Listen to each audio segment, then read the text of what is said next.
सैनिक भाइयों नमस्कार। आज हम लोग कपिल भाई से कुछ इम्पोर्टेंट जानकारी ले लेंगे। नमस्कार दोस्तों। कल मैंने एक वीडियो डाला था कि जो केंद्रीय कर्मचारियों का जो बहुत बड़ा एक संगठन है जेसीएम, उसकी मुलाकात आज माननीय प्रधानमंत्री से उनके आवास पे होने वाली है और उस पे सबकी नज़र बनी हुई थी।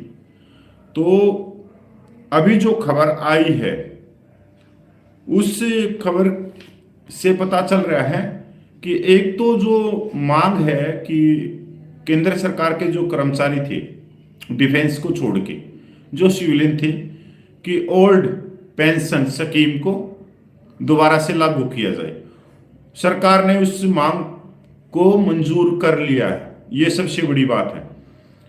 मैं आप लोगों के सामने रखना चाहता हूं, केंद्र सरकार ने एक नई पेंशन योजना का ऐलान किया है।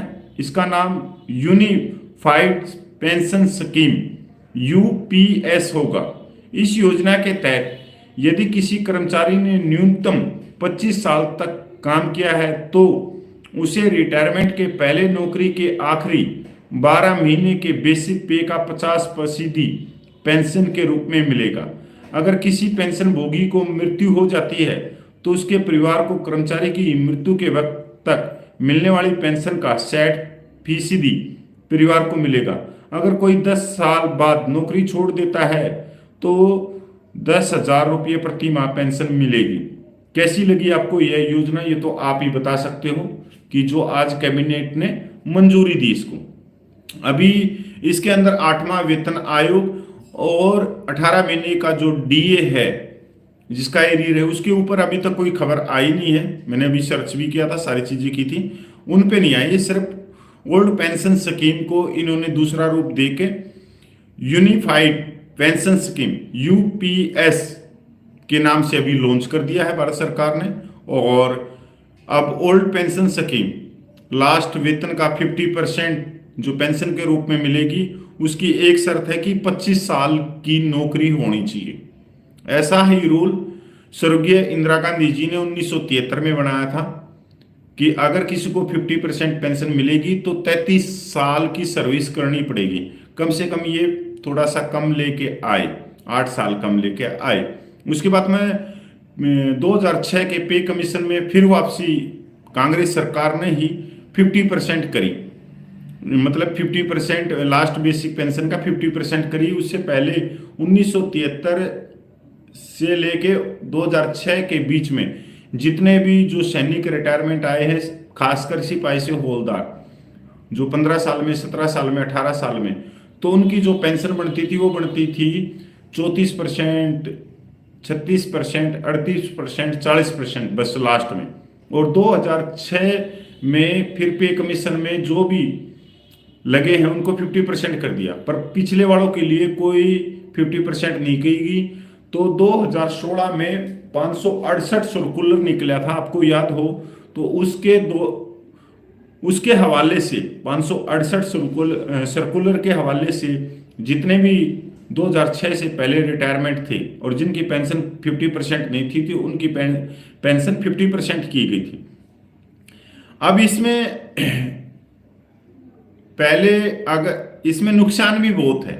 जो सरकार ने 25 साल की न्यूनतम पेंशन स्कीम रखी है, इसमें नुकसान ये है कि सबसे ज्यादा तो पूर्व सैनिकों को है।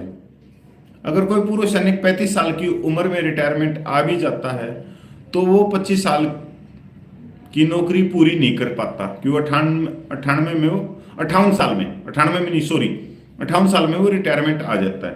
और वैसे जो सरकारी नौकरियों के अंदर जो उम्र है वो 46 साल है।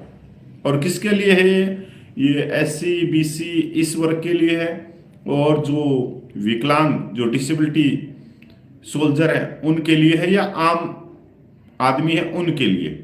पर पूर्व सैनिकों के लिए सिर्फ 5 साल की छूट मिलती है रिटायरमेंट मतलब एज में।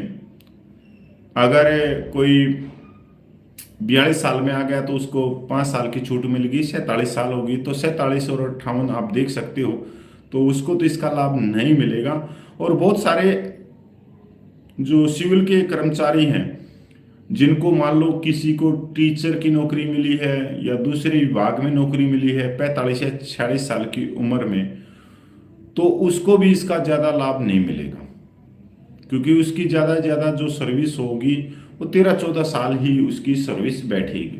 तो सरकार ने बहुत सोच समझ के ये कदम उठाया है कि किसी को लाभ देना भी नहीं है, और देना भी है तो उनको देना है जो 18 साल की उम्र में जो सिविल सर्विस में लग गया उसको देना।